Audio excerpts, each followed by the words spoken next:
नमस्कार जय Jagannath welcome to my YouTube channel. आज हूँ गुरुवार मोर आज हूँ बिना तेल और बिना मसला रोसई। सो मु कौन करना ये लाउ काटी बैगण काटी टमाटो और मो पाखे कंचा लंका अच्छी यहाँ मो बिना तेल बिना मसला रोसई करी जोटा कि मो राइस सहित खाइबी। और सप्ताह को निहाती आपण एटलिस्ट मु तो 4 थर सप्ताह को पालुची बिना तेल खाइबा। तो आप एटलिस्ट गोटे थर सप्ताह को ये खाଇବା प्रैक्टिस रखु निज देह पाई।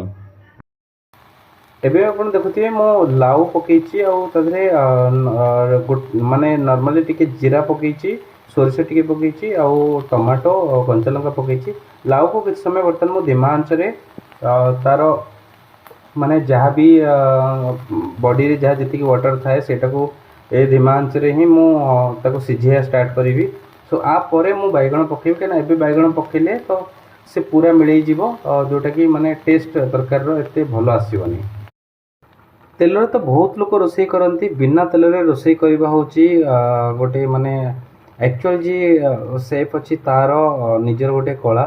सो बिना तेल रोसई करवाटा माने बहुत कष्ट। आपण मैंने ट्राई करूँ गोटे थर आ देखु निज देह एटलिस्ट निज हेल्थ पाई तो यहाँ जहाँ हेले करने को पड़ो।